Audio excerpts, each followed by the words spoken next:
जमलेल्या माझ्या तमाम महाराष्ट्रप्रेमी बांधवांनो, भगिनींनो आणि मातांनो,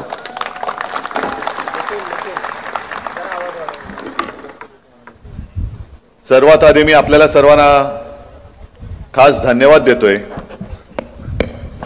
कारण आज तुळशीचं लग्न आहे.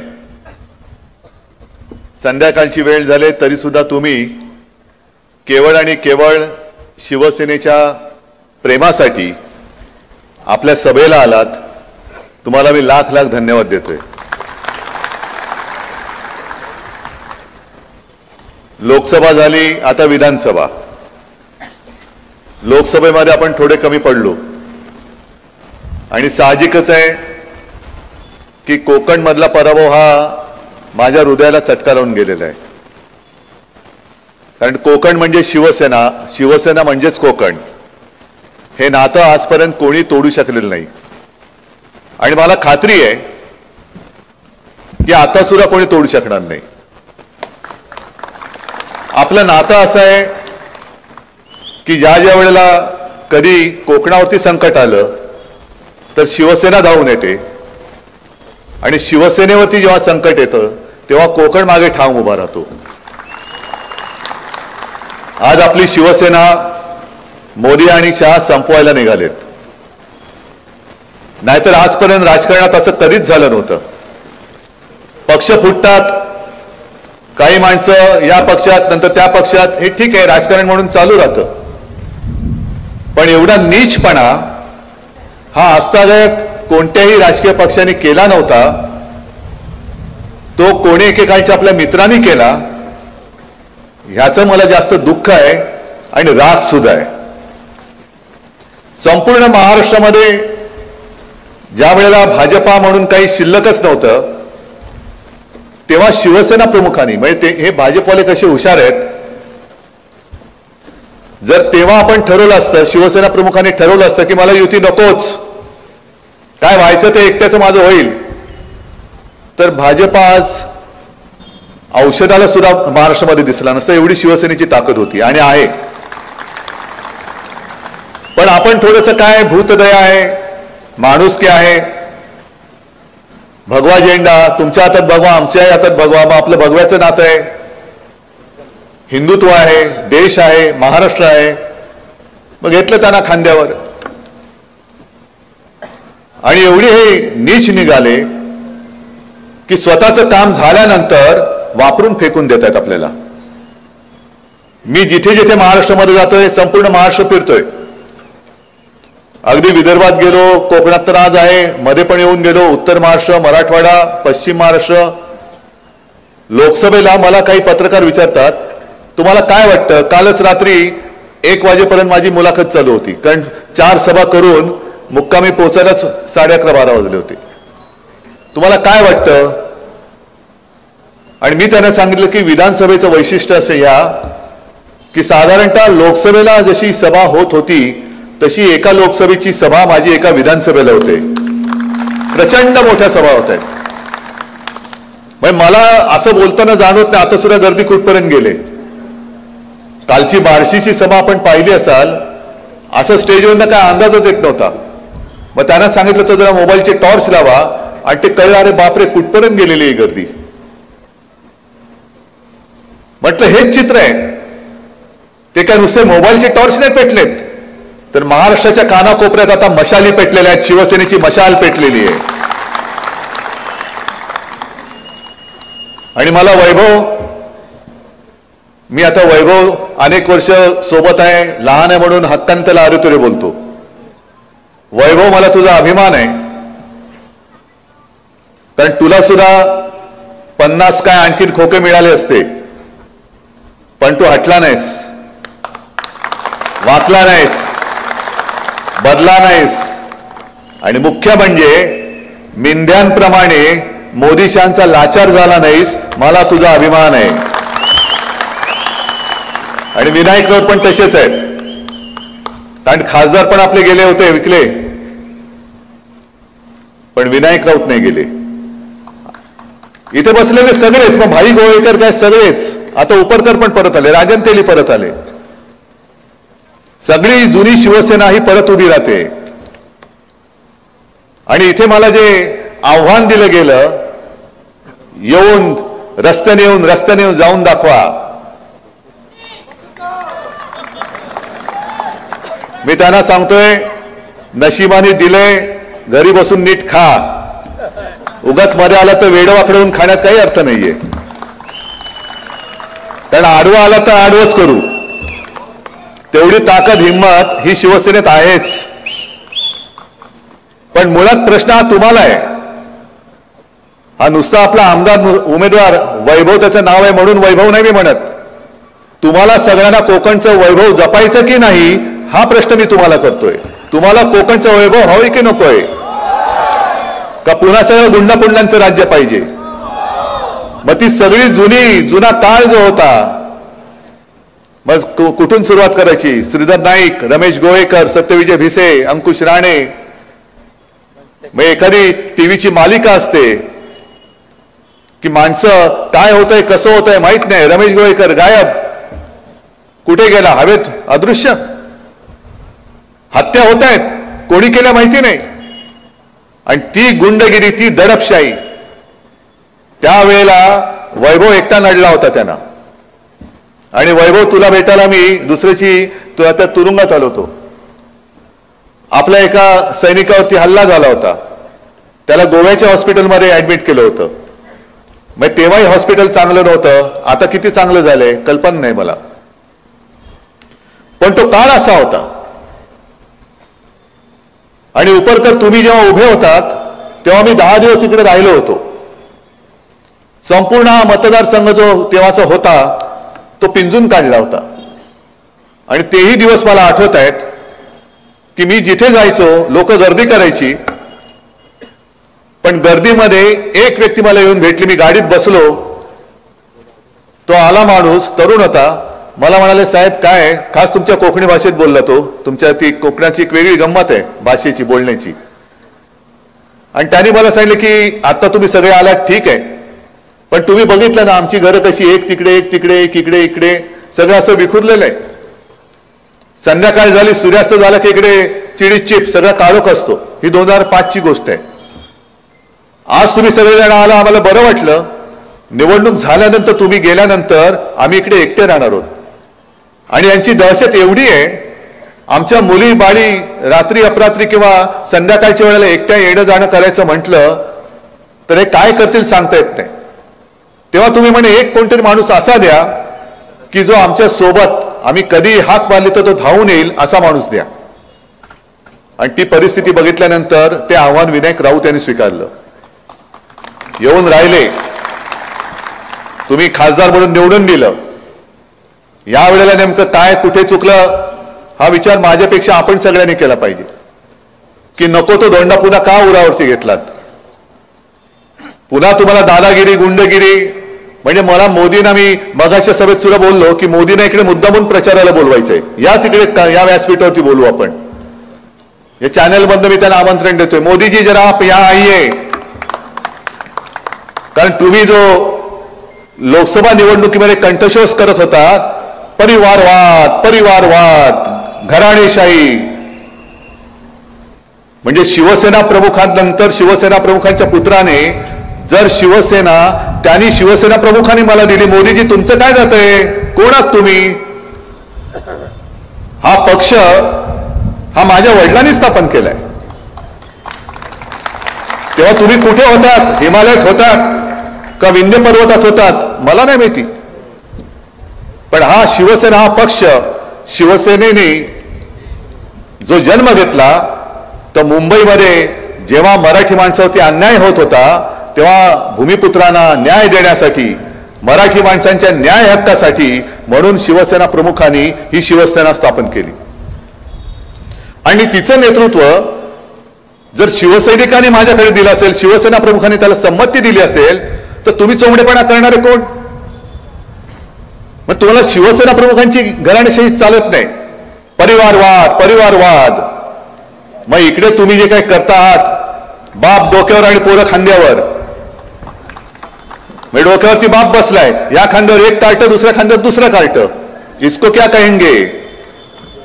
मग तुम्हाला हिंदुत्व मानणारी, तुम्हाला संकटात साथ देणारी शिवसेना आणि शिवसेना प्रमुख, त्या शिवसेना प्रमुखांची घराणेशाही नाही चालत, पण माझ्या कोकणावरती गुंडागर्दी करणारे, जोर जबरदस्ती करणारी घराणेशाही चालते.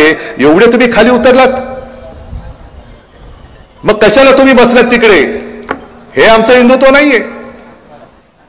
मी जसं प्रत्येक सभेत सांगतो तसं याही सभेत सांगतो की मी भाजपला लाथ घातले, हिंदुत्व नाही सोडलं आणि कदापि सोडू शकत नाही, मी सोडणार नाही. आणि परत मी मुद्दामून त्यांना सांगतो, कारण त्यांचं तेच टायर सुरू आहे अजूनही, की काँग्रेस के साथ गए आहेत ना. काँग्रेस माझ्या सोबत आहे, राष्ट्रवादी माझ्या सोबत आहे, अनेक मित्रपक्ष आमच्या सोबत आहे, कारण तुमची हुकुमशाही गाडायला म्हणून आम्ही एकत्र आलेलो आहोत. आम्हाला हुकुमशाही नकोय, आम्हाला शिवशाही पाहिजे, म्हणून आम्ही एकत्र आलेलो आहोत. म्हणजे आम्ही काँग्रेस सोबत गेलो तर लगेच यांनी हिंदुत्व सोडलं. मग मी त्याने जे काय प्रश्न विचारतो, तुम्हाला वाटेल उद्धव ठाकरे तुम्ही काय बोलताय, कोकणात आला आणि काश्मीरचं काय बोलताय? मुद्दामून बोलतोय, कारण अमित शहा येत आहेत, आज पण आले होते, नरेंद्र मोदी येत आहेत. काल तर मोदी उतरणार होते सोलापूरला, माझं हेलिकॉप्टर होतं कुठे? औसा. मोदी लँड होत नाही तोपर्यंत तुमचं हेलिकॉप्टर उडणार नाही. अरे वा रे वा. पंतप्रधान म्हणून जर का रुबाब दाखवायचा असेल तर पंतप्रधानांसारखे वागा. जेव्हा तुम्ही पंतप्रधान पदाची शपथ घेतली तेव्हा सर्वांशी सारखं आम्ही वागू ही शपथ तुम्ही घेतली, जशी मी मुख्यमंत्री म्हणून शपथ घेतली होती. आणि माझ्या 2.5 वर्षाच्या काळात मी कोणी सांगावं मी भेदभाव केला आणि भेदभावाने मी वागलो, कोणी सांगावं? कारण ती घटनेची शपथ आहे. जो न्याय मला आहे, जो कायदा मला लागतो तोच कायदा मोदींना सुद्धा लागला पाहिजे.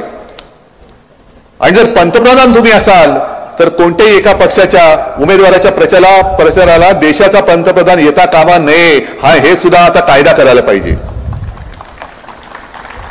कारण जशी तुमच्यासाठी भाड्याने आणलेली माणसं गरीब माणसं होती, त्यांचा काही दोष नाही, ही थांबली होती, तशीच माझ्यासाठी सुद्धा माझी जीवाभावाची माणसं ही थांबतात.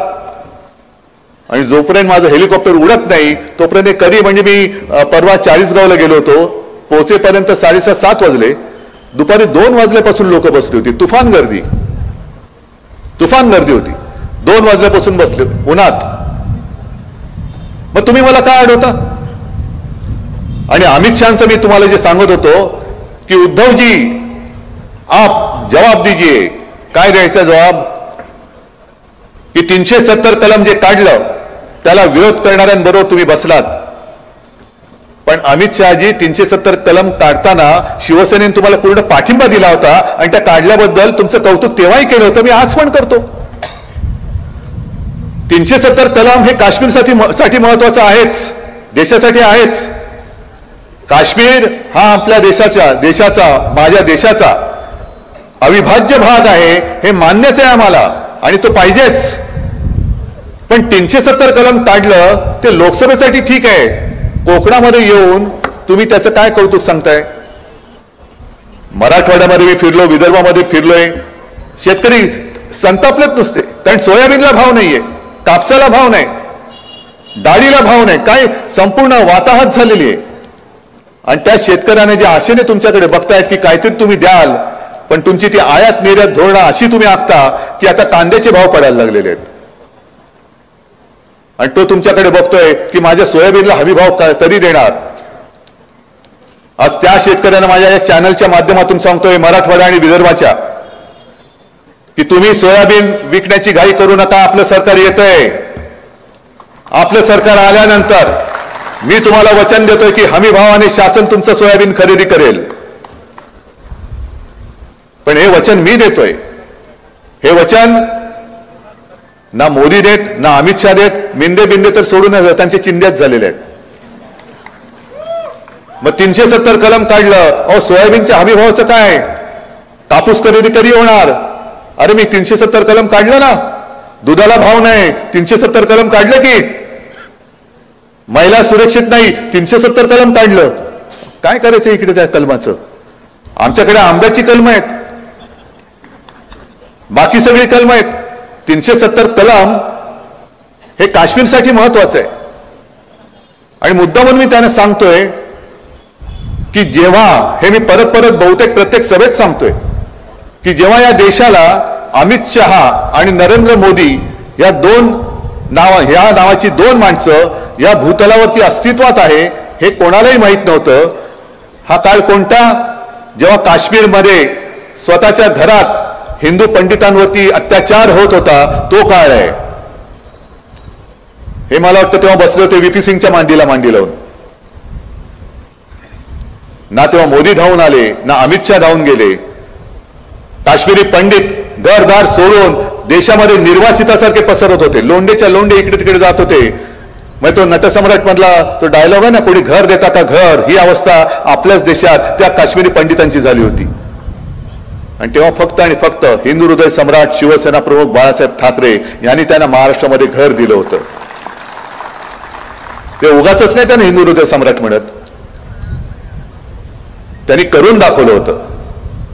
आणि हातामध्ये काय फक्त एक महाराष्ट्र होता, नक्कीच होता, पण बाकीची राज्य हे कोणी त्यांना तिकडे बोलवत नव्हती. ना भाजपवाले बोलवत होते, ना आणखीन कोणी. फक्त शिवसेना प्रमुखांनी सांगितलं की माझ्या महाराष्ट्रामध्ये या. त्यांना शाळा कॉलेजमध्ये कुठे ऍडमिशन असेल त्या दिल्या, घराची सोय केली. म्हणून आज सुद्धा मी कुठेही गेलो आणि कोणी काश्मीरी पंडित भेटला तर मला, एक तर वयाने मोठे असतील तर मला मिठी मारतात, आणि माझ्याहून वयाने लहान असलं तर सरळ माझ्या पाया पडतात की हम बाला साहब से नहीं मिल सके, लेकिन आपके रूप में हम बाला साहब को देखते हैं. आणि याला तुम्ही घराणेशाही म्हणता. ती घराणेशाही तुम्हाला मान्य नाही. आणि चोर दरोडेखोरांची, लोकांच्या जमिनी बळकवण्याची, धमक्या देण्याची, इकडे घुसून मारीन तिकडे घुसून मारीन,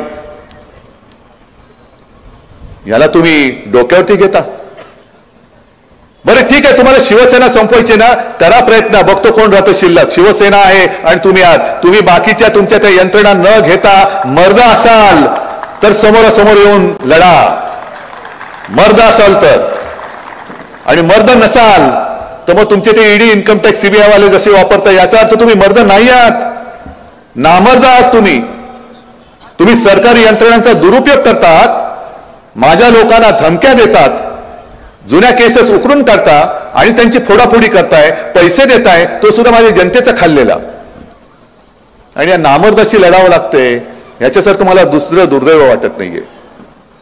जो उल्लेख तू वैभव केला छत्रपती शिवाजी महाराजांचा पुतळा, अरे याचा सूड आपण घेणार आहोत की नाही, का नुसतं छत्रपती शिवाजी महाराज की जय बोलणार? जर शिवाजी महाराजांचा पुतळा पडल्याचा सूड आपण घेणार नसो तर मग आपण छत्रपतींचा जय जयकार करण्याच्या लायकीचे नाही आहोत. जर आपण स्वतःला छत्रपतींचे मावळे समजत असू तर ज्या भ्रष्ट हाताने तो पुतळा उभारला, ज्या अशुभ हाताने तो पुतळा उभारला, तो पुतळा उभारण्यामध्ये सुद्धा ज्याने पैसा खाल्ला, त्या भाजपाच्या आणि मिंद्याच्या उमेदवाराला एक सुद्धा मत या पवित्र कोकण भूमीमधनं पडता कामा नये. ही जबाबदारी तुमची आहे. मी आता गाडीने येताना डावीकडे वळलो असतो तर सिंधुदुर्ग किल्ला, इकडे आलो तर तुम्ही सगळे शिवरायचे मावळे. अरे ज्या शिवाजी महाराजांनी आपल्या इथे येऊन स्वतःच्या देखरेखीखाली एक आपल्याला वैभव उभं करून दिलं सिंधुदुर्ग किल्ल्याच्या रूपाने, 400 वर्ष झाली, तेव्हाची आक्रमण तर वेगळीच होती, पण त्याच्यानंतर ऊन, वारा, पाऊस, लाटांचे तडाखे, मग ती चक्रीवादळ असतील, तोक्ते असेल, निसर्ग असेल, अशी कित्येक वादळं ही गेल्या 400 वर्षात आपल्या जन्माच्या आधी येऊन गेली असतील, तरी सुद्धा सिंधुदुर्ग ताठ पाण्याने उभा राहिला, कारण महाराजांच्या पवित्र स्पर्शाने तो पावन झालेला आहे. म्हणजेच याचा अर्थ महाराज इकडे आले असतील तेव्हा इथे सुद्धा कधीतरी त्यांचा वावर झाला असेल. तुम्ही भाग्यवान आहात की ज्या मातीला महाराजांचा स्पर्श झाला त्या मातीत तुमचा जन्म झाला आणि त्या मातीमध्ये तुम्ही राहता. तुम्ही भाग्यवान आहात, पुण्यवान आहात. निष्ठा ही तुमच्या रक्तामध्ये असली पाहिजे. शिवप्रेमी तुमच्या नसामध्ये भिनलेला असलं पाहिजे. ते कोश्यारी सुद्धा होते, महाराजांचा अपमान केला, आपण मोर्चा काढला, पण मोदींनी हटवलं नाही त्यांना. पण मोदींचा अपमान केला असता तर तत्काळ त्याला निलंबित केला असता. म्हणजे माझी काल ज्यांनी मुलाखत घेतली त्यांनी मला सांगितलं की मोदींची पण बॅग तपासली गेली होती. म्हटलं तपासली गेली होती ओरिसात, पण तपासल्यानंतर ज्यांनी तपासली होती त्याला निलंबित केलं गेलं होतं, त्याला निलंबित करून टाकलं होतं. मग ही अशा पद्धतीने यांची दडपशाही सुरू आहे. वाटेल ते करतायत. आणि नुसतं शिवप्रेमाचं नाटक करतायत. पुतळा पडल्यानंतर आमचे मिंदे दाढी खाजवत बोलतायत की वारच असं होतं की वाऱ्याने पुतळा पडला. अरे मिंद्या, तुझी दाढी नाही फडफडली? वाऱ्याने दाढी नाही हल्ली, पुतळा पडला? काय लाज लज्जा शरम काय आहे की नाही? आणि आज सावंतवाडीतून मी आलो. सावंतवाडी मधले दुसरे ते आपले खाली मुंडी पाताळ ढोंडी, नजर त्यांची कोल्ह्याची आहे. बघा तुम्ही, असे असे करून बघतात, बोलतात. त्यांनी आणखीन तारे तोडले. म्हणजे वाईटातून काहीतरी चांगलं होईल. खरंच मी त्यावेळेला जे आपण मोर्चा काढला आणि जोडे मारा, ते जोडे मारा म्हटल्यानंतर यानं जोड्याने मारायचं नाही तर दुसरं काय करायचं? महाराजांच्या म्हणजे आपल्या दैवताचा पुतळा पडतोय आणि म्हणतो वाईट झालं, पण त्यातनं काहीतरी चांगलं होईल. नाही, चांगलं जरूर होईल, पण ते पुतळा पडला म्हणून नाही, केसरकर पडेल तेव्हा चांगलं होईल. इथे सुद्धा इकडे आणि पलीकडे दोन चिल्ली पिल्ली पडतील तेव्हा कोकणचं चांगलं होईल. म्हणजे त्यांच्यासाठी वाईट होईल, पण कोकणासाठी चांगलं होईल. आणि मी करून दाखवीन कोकणाचं चांगलं. मी आहे, मी देतोय तुम्हाला वचन. पुढ्या 2.5 वर्षाच्या काळामध्ये कोरोनाचा काळ असा भयानक होता की अनेक जण, म्हणजे तो काळ मला आठवला तरी अंगावरती शहारा येतो. रात्री अपरात्री कधी मुख्य सचिवांचा फोन वाजला की बापरे भयानक काय होतंय आणि काय नाही. एकदा तर सकाळी मुंबई महापालिका आयुक्तांचा फोन आला आणि अक्षरशः ते फोनवरती रडायचं बाकी होते. म्हटलं काय झालं? कारण मला माहिती मिळालेली होती. म्हणाले साहेब कालची रात्र ही काळरात्र होती. म्हटलं काय झालं? ते म्हणाले आपल्याकडे अचानक मला कळलं की एका हॉस्पिटलमध्ये साधारणतः 150 रुग्ण आहेत आणि ऑक्सिजनचा पुरवठा संपत आला. मग काय? म्हटलं करायचं काय? ते म्हणाले एवढी आपली तारांबळ उडाली. सुदैवाने आजूबाजूच्या हॉस्पिटलमध्ये सोय होती, कारण बेड्स तुडुंब भरलेले होते. सगळेच्या सगळे रुग्ण आपण कोणी न दगावता आपण हलवू शकलो. आता ते सुरक्षित आहे. नाही तर कालची रात्र ही फार वाईट रात्र होती. हे कोणाला तेव्हा मिंदेला माहिती पण नाही. झोपला असेल किंवा बसला असेल त्या देवेंद्र बरोबर गुटरगू करत. ही सगळी रात्री अपरात्री आपल्या शासकीय यंत्रणेने काम केलं. तुम्ही सगळ्यांनी सहकार्य केलं. आणि आता हे टिकोजीराव गद्दारी करून तिकडे गेलेत आणि म्हणतात 2.5 वर्षात तुम्ही काय केलं? अरे नसतं केलं तर तू वाचला नसतास. वाचलाच नसता तू. आणि अजूनही सुधरत नाहीये. आरोग्य व्यवस्था त्या आणीबाणीच्या काळात सुद्धा, आणीबाणी म्हणजे कोरोनाची जी आपण वाढवली होती, एका गोष्टीचं मला नक्कीच समाधान आहे की जगामध्ये चीननी 15 दिवसामध्ये फील्ड हॉस्पिटल उभं करून दाखवलं. आणि त्याच्यानंतर अख्ख्या जगामध्ये आपली मुंबई असेल जिने 15 ते 17 दिवसात दुसरं फील्ड हॉस्पिटल उभं करून दाखवलं. म्हणजे आपण कुठेही कमी पडलो नाही.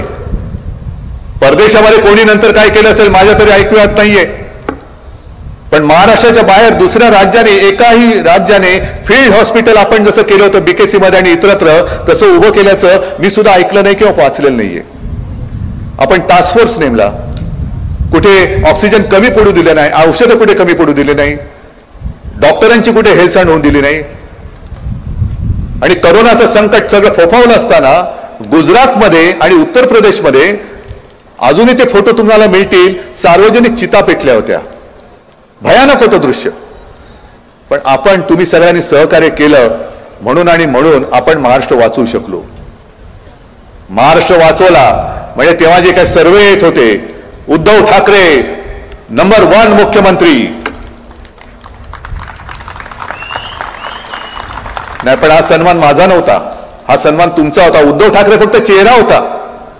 कारण तुम्ही जर मी जे सांगत गेलो होतो ते तुम्ही ऐकलं नसतं तर मी महाराष्ट्र काही करू शकत नव्हतो. पण मला अभिमान याचा आहे की एखाद्या कुटुंब प्रमुखाप्रमाणे तुम्ही जे मी सांगत गेलो, घरी राहता तुम्ही घरी राहिलात, लॉकडाऊन तर लॉकडाऊन. आणि तेव्हा भाजपवाल्याने तेव्हा होते ना महामहिम कोश्यारी, काय म्हणजे करोनाच्या काळात सुद्धा पैसे खात होते. आणि मला पत्र लिहिलं होतं की तुम्ही, माझ्याकडे काही माणसांनी पत्र दिलेले आहे, ती पत्र मी तुम्हाला देतो आहे, तुम्ही ताबडतोब सर्व प्रार्थनास्थळ उघडा. आणि तुम्हाला असा काही साक्षात्कार होतो का वगैरे वगैरे वगैरे लिहिलं होतं. मग म्हटलं कोणी एवढी लोक भेटलं तरी कोण, तर इनमीन 3 माणसं आणि ते तिन्हीच्या तिन्ही भाजपडे. तिथे सुद्धा तुम्ही घोळ घालत होतात. तिथे सुद्धा तुम्हाला सगळं उघडं करून महाराष्ट्राचा गुजरात किंवा उत्तर प्रदेश तिकडे करायचा होता. करोनाने बळी गेले तरी चालतील पण सगळं उघडा. ही अशी घाणेरडी नीच औलाद आणि ही आपल्यावरती राज्य करते.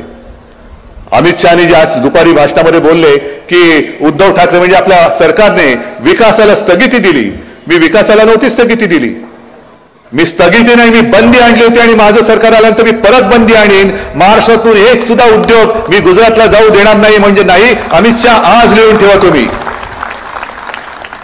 आज लिहून ठेवा की ज्या क्षणी महाविकास आघाडीचं सरकार येईल तेव्हा तुम्हाला लुटारू नको, तुम्हाला महाराष्ट्राचा उद्योग मी गुजरातमध्ये नेऊ देणार नाही.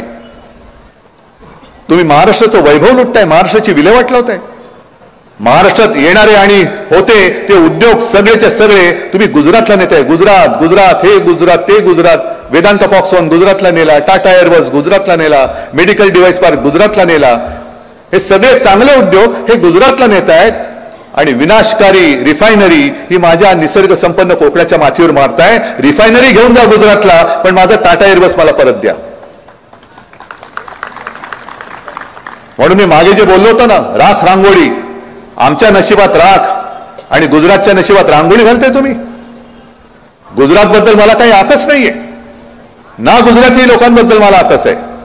इथे आले पिढ्यानपिढ्या राहत आहेत, शतकानुशतके राहत आहेत. मग त्यांना सुद्धा मी सांगतोय, अरे तुमचं आणि आमचं नातं हे तुम्ही दुधात साखर मिसळल्यासारखे जर विरघळून गेलो असू तर मोदींचा मिठाचा खडा त्याच्यामध्ये का टाकायला देताय तुम्ही. आणि मोदी आणि शहाना सुद्धा सांगतोय की तुम्ही आज आहात उद्या नाहीत, पण आज महाराष्ट्र आणि गुजरात आणि संपूर्ण देश अशी जी काय तुम्ही भिंत बांधतायत, तुम्ही गेल्यानंतर सुद्धा ती जर्मनीची भिंत होती ना, तशी भिंत तुम्ही या देशात आणि गुजरातमध्ये बांधून जाता, हे लक्षात ठेवा. ही भिंत म्हणजे अंबुजा सिमेंटचं ऑफिस सुद्धा गुजरातला घेऊन गेले. काय नेमकं या कोकणासाठी केलं काय. आणि आज मला जे इकडेचे खासदार दुर्दैवाने झालेले हे मला आव्हान देत आहेत, अरे महाराष्ट्राचं रक्त तुझ्या अंगामध्ये असेल तर महाराष्ट्र लुटणाऱ्यांच्या विरोधात तू उभा राहा. मला काय आव्हान देतोस. मी उभा आहे, महाराष्ट्र लुटारू आणि महाराष्ट्राच्या मध्ये मी उभा आहे. काय आणि आपलं सरकार पाडलं. मी तुम्हाला एक साधी गोष्ट सांगतो, सगळ्यांना हल्ली सांगतोय. आता जर का तुम्ही विधिमंडळाकडे पाहिलं तर मुख्यमंत्री हा शिवसेनेतनं चोरलेला, दोन्ही सभागृहाचे अध्यक्ष सभापती हे शिवसेनेतनं चोरलेले, दोन्ही सभागृहाचे विरोधी पक्ष नेते एक तर आपलेच अंबादास दानवे आहेत, पण दुसरा विजय वडेट्टीवार हा सुद्धा ओरिजिनल शिवसैनिक. अर्ध्याहून अधिक मंत्री हे आपले शिवसेनेचे गद्दार, आमदार सुद्धा जे नेले ते शिवसेनेचे. म्हणजे तुम्हाला शिवसेनेची शक्ती पाहिजे पण उद्धव ठाकरे नको. कारण तुम्हाला माहिती आहे की महाराष्ट्र लुटायला न देणारा एकच माणूस आहे, तो म्हणजे उद्धव बाळासाहेब ठाकरे. आणि आज तुम्ही सगळेजण इकडे जमलेला आहात.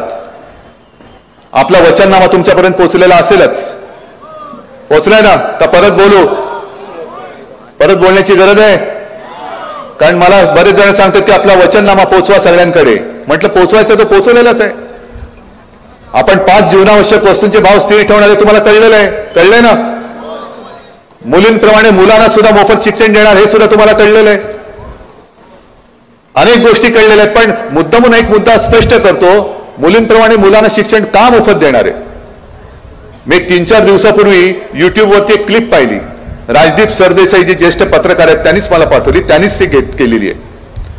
अमरावतीमध्ये ते एका घरी गेले होते, ज्या घरामध्ये एका शेतकऱ्याने आत्महत्या केली. मग त्यांच्या घरी ते गेले.